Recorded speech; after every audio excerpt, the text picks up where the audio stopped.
Anem a veure ara la posició relativa entre plans. Fixeu-vos, si jo tinc dos plans, què pot passar? Doncs podríem tenir dos plans paral·lels, podria ser que els plans fossin paral·lels i coincidents, o podria ser que els dos plans estiguessin en una recta. Amb el cas particular de que fixeu-vos que podria ser que els dos plans fins i tot fossin perpendiculars. Com ho veurem? Doncs sempre comparant el vector característic. Recordeu, si jo tinc un pla en forma general, el vector característic A, B i C és sempre perpendicular al pla. Per tant, el que hem de fer és comparar aquests vectors. Fixeu-vos, si aquests dos vectors característics són paral·lels, estem en el cas que els plans són paral·lels o coincidents. Quan sabrem si estem aquí o aquí? Doncs si agafo un punt d'aquest pla i veig que no és d'aquest pla, estaríem en què són paral·lels. En canvi, si agafo un punt del primer pla i veig que també pertany al segon pla, seria el cas de plans paral·lels i coincidents.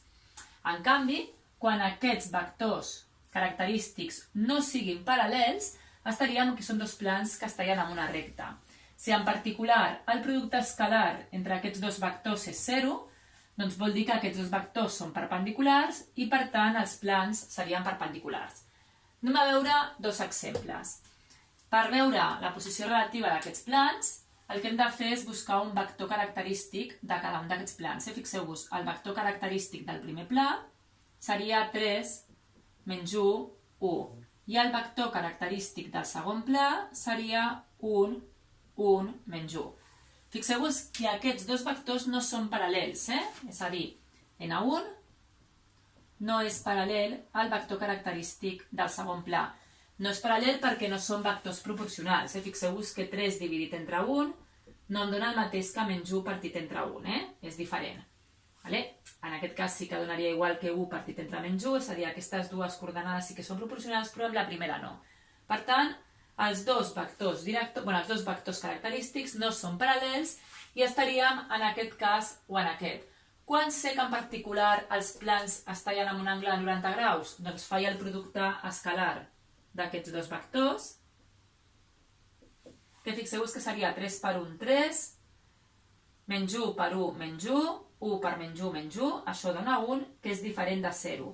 Per tant, jo sé que aquests dos vectors no són perpendiculars. I per tant, com no són paral·lels i no són perpendiculars, estem en aquest cas, és a dir, tenim dos plans que es tallen amb una recta i l'angle aquest que formen no és un angle de 90 graus. Per tant, són plans no perpendiculars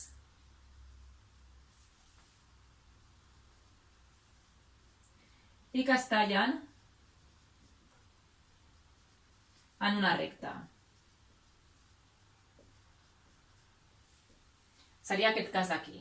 Anem a veure ara què passa amb aquest segon exemple. Tornem a tenir dos plans, per tant, tornem a buscar els vectors normals, menys 1, menys 1, 1, i aquí el vector normal del segon pla, 1, 1, menys 1. Fixeu-vos que ara, en aquest cas, sí que aquests dos vectors característics són paral·lels. Fixeu-vos que menys 1 partit entre 1 sí que em dona el mateix que menys 1 partit entre 1, i el mateix que 1 partit entre menys 1. Per tant, són proporcionals i tenim que aquests dos vectors són paral·lels. Per tant, ara tenim que els plans són paral·lels o paral·lels coincidents.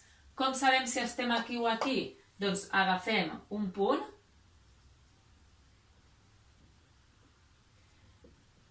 que pertany, per exemple, al primer pla. El primer pla compleix aquesta equació.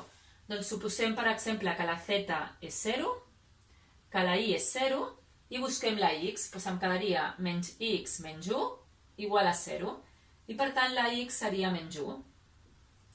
Per tant jo ja tinc que un punt A d'aquest pla seria el punt menys 1, 0, 0. Ara, si jo comprovo que aquest punt també és d'aquest pla, doncs seran coincidents. Però si aquest punt no és d'aquest pla, doncs seran dos plans paral·lels.